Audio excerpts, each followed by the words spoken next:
माता रानी की जय। बहुत दिल के पास है, दिल में रखती हूं। यहां आकर इतनी खुशी हो रही है, मैं कैसे बताऊं। आपसे माफी मांगना चाहती हूं, आपने इतना इंतजार किया। मुझे दिल्ली में बताया गया कि बहुत बारिश है, बादल है, हेलीकॉप्टर नहीं आ पाएगा। यहाँ की फोटो भेजी, यहाँ तक पानी था। फिर 1-2 घंटे बाद कहा कि शायद मौसम साफ हो रहा है, तो मैंने कहा आने का प्रयास करते हैं। मुझे बिलावर भी जाना था, अभी मैं वहीं से आ रही हूं, वहां हेलीकॉप्टर लैंड नहीं हो पाया। वहां पे भी आपकी तरह 5-6 घंटों से मेरा इंतजार कर रहे हैं लोग। मैं उनसे भी माफी मांगना चाहती हूं और कहना चाहती हूं कि चुनाव के बाद मैं प्रयास करूंगी कि मैं एक बार बिलावर जरूर आऊं, क्योंकि आप सबने इतना इंतजार किया। इसी तरह से आप यहाँ सुबह से बैठे हैं। नीरज जी बता रहे थे कि पानी भी नहीं पिला पाए क्योंकि सिक्योरिटी की कोई पाबंदी थी। तो मैं आपकी बहुत ही शुक्रगुजार हूँ, खास तौर से मेरी बहनें। आपका घर पे भी काम होगा, फिर भी आप यहाँ बैठी हैं, इंतजार कर रही हैं। आपका बहुत बहुत धन्यवाद। देखिए, एक जुड़ाव होता है राजनीतिक, एक पारिवारिक जुड़ाव होता है, एक ऐसा जुड़ाव होता है जो अपनी जमीन से होता है, जहां अपने परिवार के पुश्तों की पैदाइश है। वो एक अलग बात होती है, वो एक लगाव होता है जो शायद लफ्जों में बताया भी नहीं जा सकता। जम्मू कश्मीर से मेरे परिवार के सदस्यों का यही जुड़ाव है, यही लगाव है। मैं यहाँ आती हूं तो आपकी शक्लें भी मेरे से मिलती जुलती हैं। काफी बार मैं देखती हूँ, गाड़ी से देखती हूँ या किसी से मिलती हूँ, कहती हूँ तो ऐसे लगता है कि मेरी बहन है। तो एक अलग जुड़ाव है। आपको शायद मालूम नहीं होगा, मेरी दादी इंदिरा जी की हत्या से 4-5 दिन पहले हम लोग घर पे बैठे थे। मैं 12 साल की थी, राहुल जी 14 साल के थे। अचानक दादी ने कहा, बड़ा दिल कर रहा है कश्मीर जाने का। जो चिनार के पेड़ हैं, पतझड़ के समय जो गिरते हैं, मैं उन्हें देखना चाहती हूँ। तो हम दोनों बच्चे थे, बहुत खुश हुए, चलो दादी के साथ कश्मीर चलेंगे। तो दादी हमें कश्मीर लाई। पहली बार मुझे खीर भवानी के मंदिर में ले गई। उसके बाद एक बड़े आध्यात्मिक गुरु थे उनके, पंडित लक्ष्मण जी, उनका आश्रम होता था श्रीनगर में, वो वहां गई। फिर हम दिल्ली आए। 3-4 दिन बाद ही उनकी हत्या हो गई, वो शहीद हो गई। तो अक्सर मुझे लगता है कि कैसा बुलावा था ये, कि एकदम अपनी हत्या से 4-5 दिन पहले अचानक बोली मुझे कश्मीर जाना है। ये अपनी धरती का बुलावा था।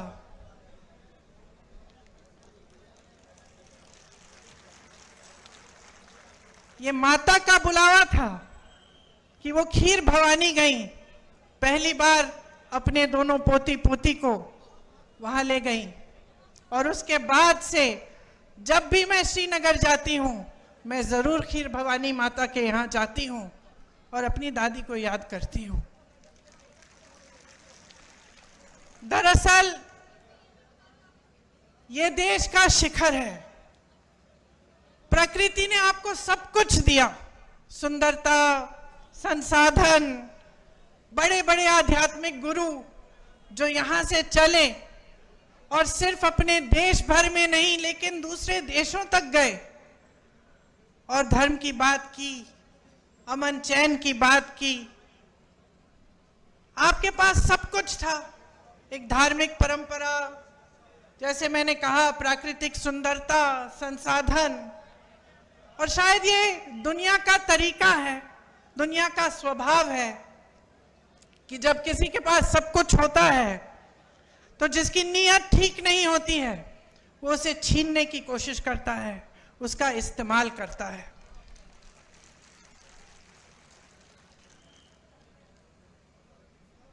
एक तरह से भाजपा के नेताओं ने जम्मू और कश्मीर को अपने राजनीतिक शतरंज का मोहरा बना दिया है।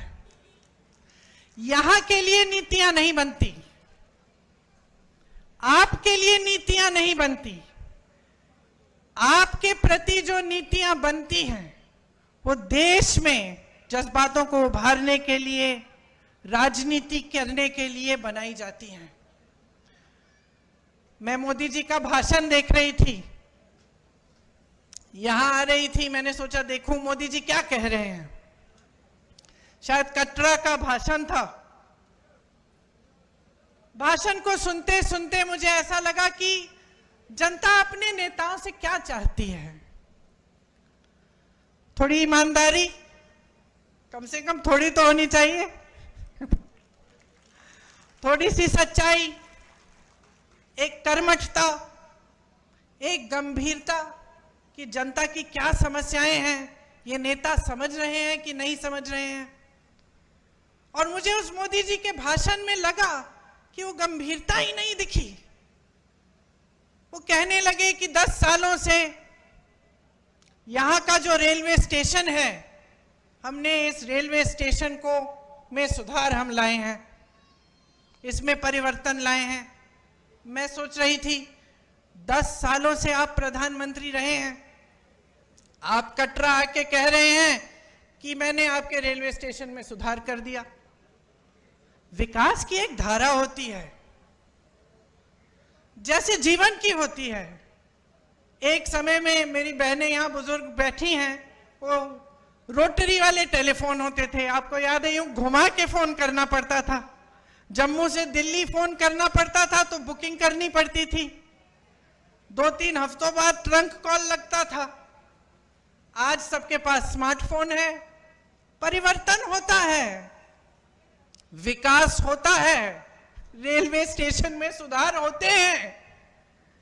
ये कोई बड़ी बात नहीं है कि प्रधानमंत्री जी आकर इन छोटी छोटी बातों पर आपको कह रहे हैं कि देखो मैंने आपके लिए क्या किया।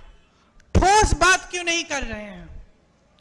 मेरे मन में ये बात आई कि जो ठोस बात है, जो जम्मू और कश्मीर की जनता के हृदय की बात है, जो उनकी समस्याएं हैं, उनकी बात क्यों नहीं हो रही है? सच्चाई पर क्यों नहीं उतर रहे हैं हमारे प्रधानमंत्री? कि जब उन्होंने आपसे राज्य का दर्जा छीना तो क्या क्या छिन गया आपसे। वो रेलवे स्टेशन की बात करने से नहीं मिलेगा आपको वापस। वो ये कहने से कि मैंने जम्मू में आईफल टावर जैसा एक ब्रिज बनाया है, वो आपको वापस नहीं मिलेगा। वो आपका हक था और उस हक के जरिए आपको बहुत कुछ मिलता था। अपने जमीन पर हक, रोजगार पर हक, छोटे कारोबारों को मजबूत बनाने का हक, जो सारा आज आपसे छिन गया है। एक एलजी है जो पूरा अपने हिसाब से, अपनी मनमानी से राज कर रहे हैं। एक लूट का राज स्थापित किया है, रिमोट वाला राज स्थापित किया है। आपको अपने हक नहीं मिल रहे हैं इस राज्य में। आपकी जमीनें लैंड बैंक बन रही हैं। किसके लिए? आपके लिए, बड़े बड़े उद्योगपतियों के लिए, जो मोदी जी पूरे देश भर में स्थापित कर चुके हैं कि कुछ गिने चुने उद्योगपतियों को सब कुछ मिलेगा। वही आज जम्मू और कश्मीर में हो रहा है। यहां रिलायंस के रिटेल स्टोर खुल रहे हैं, लेकिन ये जो छोटी छोटी दुकानें हैं, जो आपकी दुकानें हैं, आपके छोटे बिजनेस हैं, उनको मारा जा रहा है। पहले नोटबंदी, फिर जीएसटी, और आज बड़ी बड़े रिटेल वाले जो उद्योगपति हैं आपके बिजनेस को छीन रहे हैं और आप कुछ कर नहीं पा रहे हैं क्योंकि आपकी अपनी सरकार नहीं है। नौकरियों का हक आपको मिलना चाहिए। यहां तमाम नौजवान खड़े हैं, मेरी बहनें मेहनत करके परिश्रम करके बड़ा करती हूं।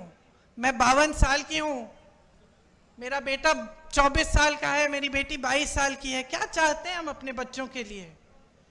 एक उज्जवल भविष्य चाहते हैं, कुछ बड़ी शान शोहरत पैसा सत्ता नहीं। हम चाहते हैं कि खुश रहें, ईमानदारी से अपना काम करें और अपनी कमाई कर लें, अपने पैरों पे खड़े हो जाएं। ये आप भी चाहते हैं, इस मंच पे बैठे सारे नेता भी यही चाहते हैं। तो ये हक आपसे छीना क्यों जा रहा है? आज रोजगार के मामले में जम्मू और कश्मीर इतना पीछे क्यों पड़ गया है? इतनी बेरोजगारी क्यों है? आप परवरिश करते हैं अपने बच्चों की, मेहनत करते हैं, उनको पढ़ाते हैं लिखाते हैं। बच्चा भर्ती का पेपर देता है, पेपर लीक हो जाता है, पेपर दे भी देता है, मार्क्स भी आ जाते हैं, भर्ती नहीं होती। घोटाले पे घोटाले होते हैं। ऐसे बच्चे हैं जो 27-28 साल के हो जाते हैं, 30 साल की उम्र के हो जाते हैं नौकरी की इंतजार में। उनको खुद नहीं पता होता कि जब हमने भर्ती का इम्तिहान दे दिया है, हम पास भी हो गए हैं, तो क्या हम इंतजार करें?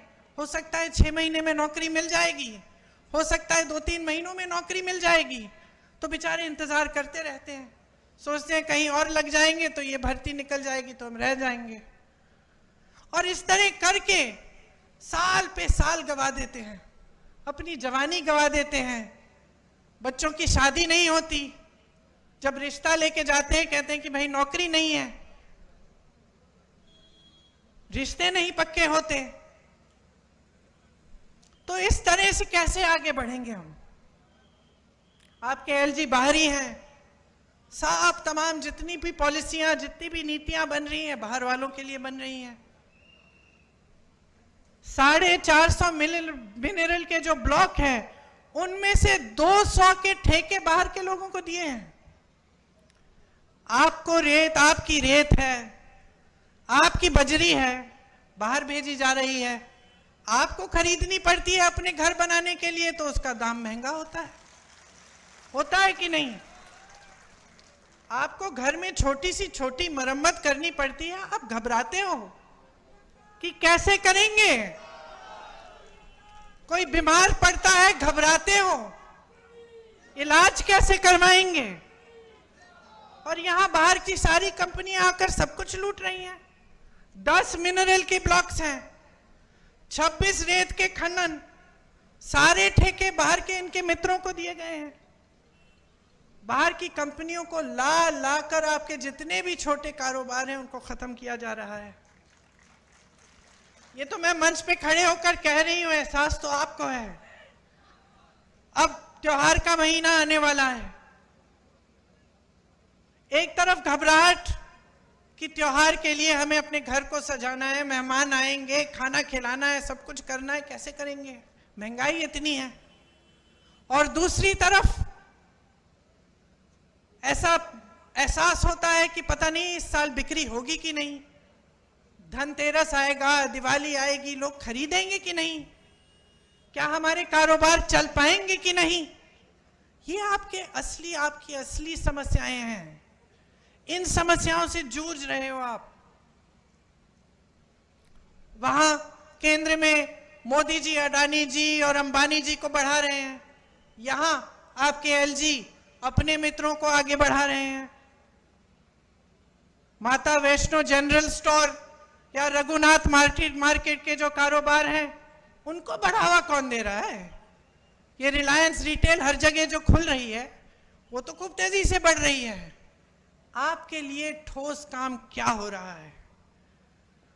जल जीवन मिशन का स्कैम होता है, एक दलित अधिकारी उस स्कैम को उभारता है। क्या होता है? उसको प्रताड़ित किया जाता है। मैंने ईमानदारी की बात की, सच्चाई की बात की, नेता से उम्मीद की बात की।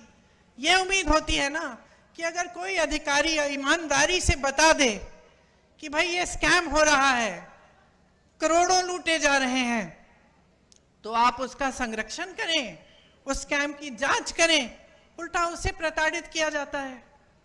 क्या यही हमारी परंपरा बन गई है? क्या आज यही उम्मीद होनी चाहिए हमें अपने नेताओं से? आप सोचिए, आज भयंकर बेरोजगारी है। यहां जम्मू में 65% सरकारी पद खाली हैं। आप यहां बेरोजगार खड़े हो नौजवान, हाथ उठाकर अगर मैं पूछूं कि किस किस को सरकारी नौकरी मिली है, आप सब बोलेंगे नहीं मिली है। अभी जो चुनाव खत्म हुआ उसमें हमने जब हम पूरे देश भर में घूमे, जहां जहां गए हमने पूछा भाई हाथ उठाओ, किस किस को रोजगार मिला है? एक हाथ नहीं उठता था। 10,000, 20,000, 50,000 की भीड़ में एक हाथ नहीं उठ रहा था। उल्टा क्या दिया जाता है आपको? नौजवानों को अग्निवीर जैसी स्कीम। ये हमारे जवान खड़े हैं, देश के लिए जीवन देने के लिए तैयार हैं। जब ये आते हैं हमारी सुरक्षा करने के लिए, जब सरहद पे खड़े होने जाते हैं, तो मन में ये रखते हैं कि हम एक दिन शहीद हो सकते हैं इस धरती के लिए, और आप अग्निवीर लाते हैं कि बच्चा जाएगा, सरहद पे खड़ा होगा, सुरक्षा करेगा हमारे देश की, लेकिन शहीद हो जाएगा तो उसको कुछ नहीं मिलेगा, उसके माँ बाप को पेंशन तक नहीं मिलेगा।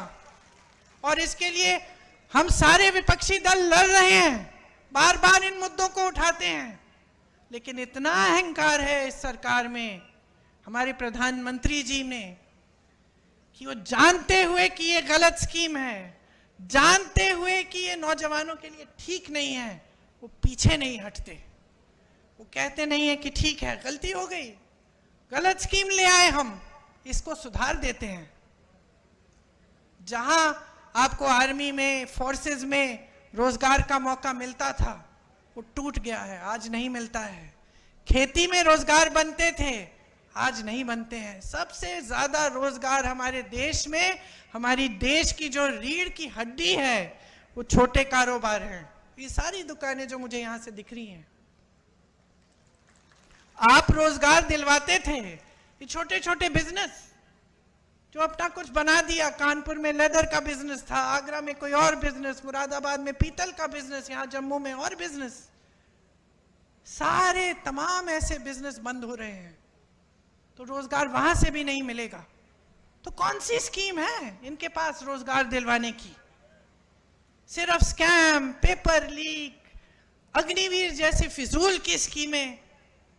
और ऊपर से क्या होता है? आप माताएं हैं, नौजवान बच्चे हैं, मैंने कहा मेरे भी नौजवान बच्चे हैं।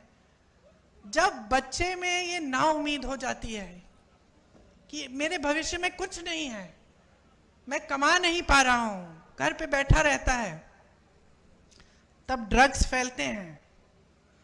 चिट्टा कितना फैल गया है जम्मू कश्मीर में, कोई बात भी करता है इसके बारे में? ये सारे भाजपा के नेता जो आते हैं, वोट मांगने के लिए आते हैं, आपकी सच्चाई की बात करते हैं क्यों नहीं करते हैं? क्योंकि वो जानते हैं कि इसकी जड़ क्या है। जड़ बेरोजगारी है, बेकारी है। अगर बच्चे को आप नौकरी देंगे, सुबह से शाम तक काम करेगा, थका हुआ घर आएगा, तो कहां इधर उधर देखेगा? लेकिन बेचारा बेरोजगार, बेकार पड़ा रहता है। जो ड्रग की माफियाएं हैं, उसके लिए शिकार बन जाता है। तो पूरे समाज में, पूरे देश में, पूरे समाज में, खास तौर से यहाँ जम्मू में, कश्मीर में ये सब फैल रहा है, और इसके बारे में आपके नेता बात भी नहीं करते हैं। आप टोल टैक्स दीजिए, आप स्मार्ट मीटर लगवाइए अपने घरों में, बताइए 10 गुना आपके बिल आते हैं, कोई पूछता है? आप जहां भी जाएंगे आपको टैक्स, प्रॉपर्टी टैक्स लगा दी है जो पहले नहीं थी, टोल टैक्स बढ़ा दी है, जगह जगह टोल लगा दिए हैं। स्मार्ट मीटर आप तो जानते ही हैं, आपकी आवाज से पता चल रहा है मुझे कि कितना असर पड़ रहा है आपके जीवन पे। तो आपकी जमीनें छीनेंगे, आपसे टैक्स लेंगे, चाहे प्रॉपर्टी की हो, टोल की हो, कुछ भी हो। ऊपर से जो काम कराने पड़ते हैं आपको रिश्वत देनी पड़ती है। तो कहां के रह गए हैं आप? आपकी सुनवाई भी है इनकी सरकार में। आतंकवादी हमले कुछ कम नहीं हुए इनके राज में। यहां पे एक आंकड़ा है मेरे पास, 683 आतंकवादी हमलों में तकरीबन 260 जवान और 170 आम जनता की जानें गई हैं। तो ये भी बात नहीं है कि आतंकवाद कम हो रहा है। 150 सालों से चली आ रही जो दरबार कूच थी उसको भी इन्होंने खत्म कर दिया। एक परंपरा थी, आपको मालूम है, वो आपका गौरव था, उसको भी खत्म कर दिया। तो ये है आपका नया जम्मू कश्मीर। राज्य का दर्जा आपसे छीना। आपसे जब छीना गया तो आपको क्या क्या बताया गया कि इससे बड़ा फायदा होगा आपका। क्या फायदा हुआ मैं जानना चाहती हूं। मैं जानना चाहती हूं आप में से कोई मुझे बताए क्या फायदा हुआ।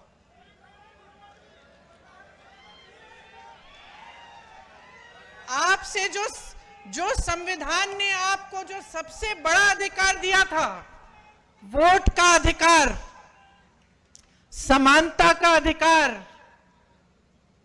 जो कबीर जी जैसे संतों ने, रविदास जी जैसे संतों ने जिसकी बात की थी, वो अधिकार, समानता का अधिकार कि भाई तुम में और तुम में कोई फर्क नहीं है, सब समान हो। ये अधिकार हमारे संविधान में गड़ा हुआ है। ये अधिकार छीना आपसे कि इतने सालों के लिए आप वोट तक नहीं दे पाए। तो क्या उम्मीद रख सकते हैं आप इन लोगों से? सब छीना है, सब लूटा है। मंच पर आते हैं, मैं प्रधानमंत्री के भाषण की बात कर रही थी, 45 मिनट में से 20 मिनट तो मेरे परिवार पे उन्होंने व्यर्थ किए। अब आप मुझे बताओ, अगर मैं यहां आकर 20 मिनट के लिए सिर्फ आपको यह सुनाऊं कि मोदी जी का परिवार ऐसा है वैसा है, आपको क्या लगेगा? क्या लगेगा बहन, क्या लगेगा? यही लगेगा ना कि इस नेता को समझ में नहीं आ रहा है कि मेरी समस्या क्या है, मैं तो अपनी समस्या की बात सुनना चाहती हूं। यही लगेगा ना। और वो वही पुरानी रट लगाए हुए हैं, 10 सालों से हम सुन रहे हैं और 10 सालों से परिवर्तन नहीं आ रहा है, 10 सालों से प्रगति नहीं आ रही है, घुटन हो रही है। खास तौर से यहां जम्मू और कश्मीर में घुटन हो रही है, भविष्य नहीं दिख रहा है आपको।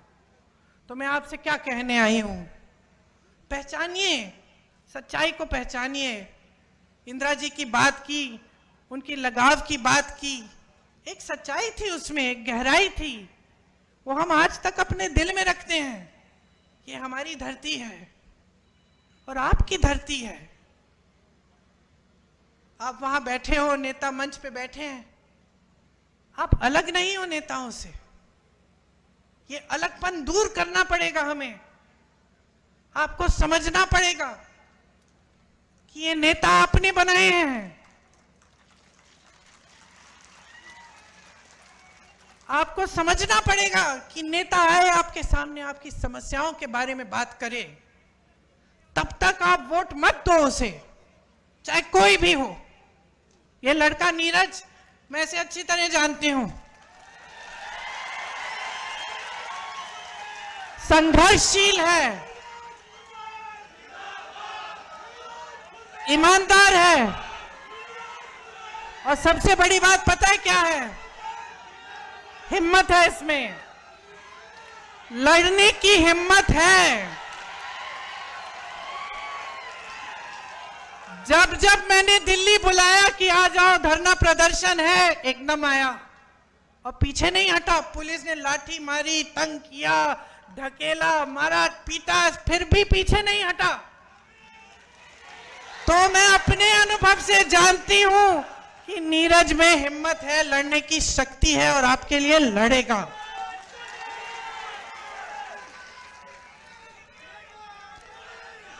यहां की जो आपकी परंपरा है, महाराजा हरि सिंह जी की जो परंपरा थी, उन्होंने क्या किया? स्वास्थ्य की सुविधाएं देने की कोशिश की, पाठशालाएं बनाई।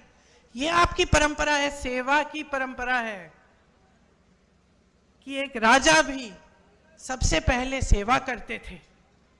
ये जम्मू की परंपरा है और ये परंपरा नीरज के हृदय में बसी हुई परंपरा है।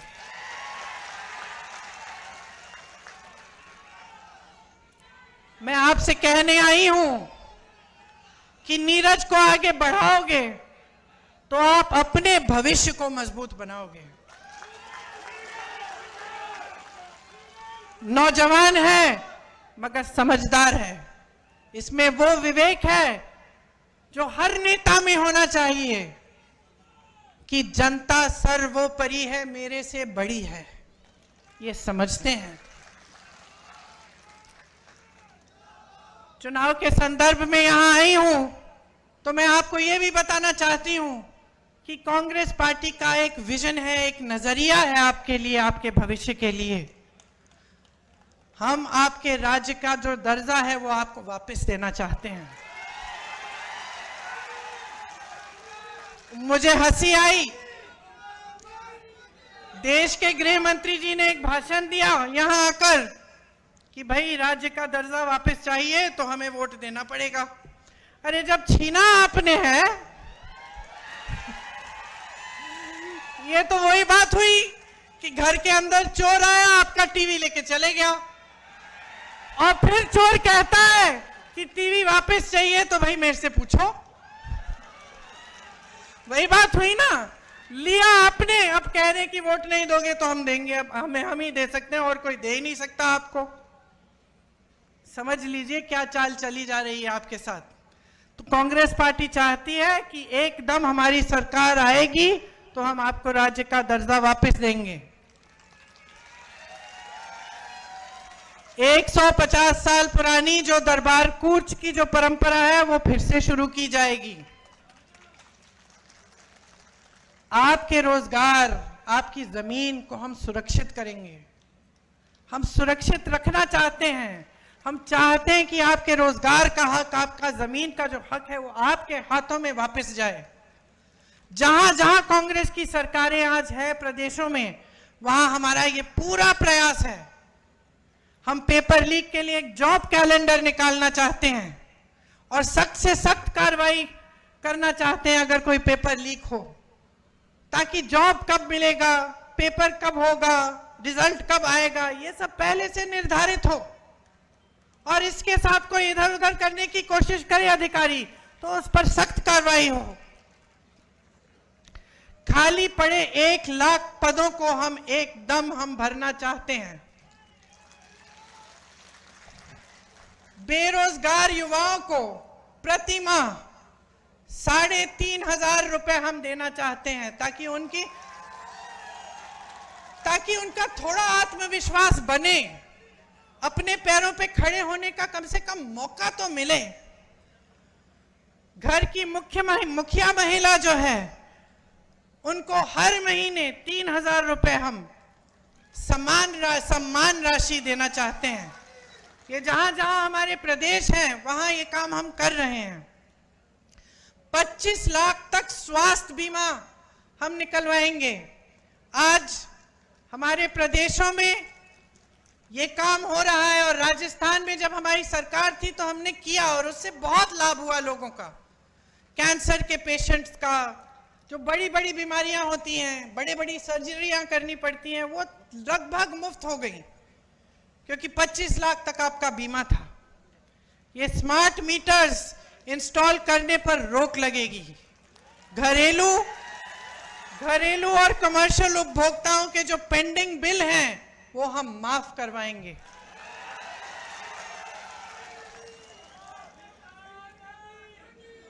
गरीब और किसानों की जो जमीन है उससे बेदखल नहीं किया जाएगा। आपको जो स्वयं सेवा समूह है उनको 5 लाख तक का ब्याज मुफ्त कर्ज पे मिलेगा।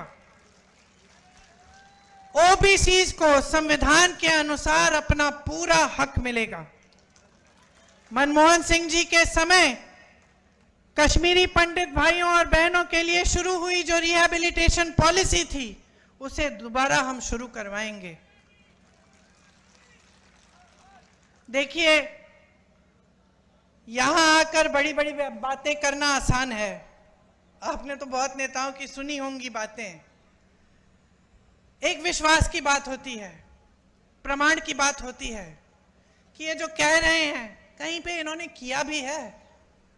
तो मैं चाहती हूं कि मेरी बातों पे ना जाएं आप खुद जांच कीजिए। कर्नाटका में क्या हो रहा है, तेलंगाना में कांग्रेस की सरकार है, वहां क्या हो रहा है, हिमाचल में सरकार है, वहां भी पूरा प्रयास रहता है। केंद्र ने राशि बंद की हुई है। जो आपदा को उनको जो राष्ट्रीय आपदा घोषित करना था उन्होंने किया नहीं। उसकी वजह से हिमाचल में दिक्कत जरूर है, लेकिन जहां जहां हमारी सरकारें हैं वहां वहां हमारा प्रयास पूरा है कि जनता के लिए सरकार चले, कि जनता का पैसा जनता के हाथों में वापस दिया जाए, जनता का हक जनता के हाथों में हो। और यही हमारा यहाँ जम्मू और कश्मीर में प्रयास रहेगा। ये मेरा वादा है आपसे। और मैं एक बार फिर से आपको धन्यवाद देती हूँ कि आपने इतनी ध्यान से मेरी बातों को सुना, वो भी इतना इंतजार करने के बाद। बहुत ही शुक्रगुजार हूँ। आप सबको बहुत बहुत धन्यवाद।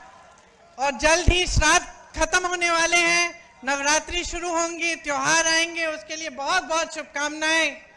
आप सब भाई बहन हैं हमारे, आपके बच्चे फूले फले, यही हमारी उम्मीद भी रहेगी। धन्यवाद। जय हिंद।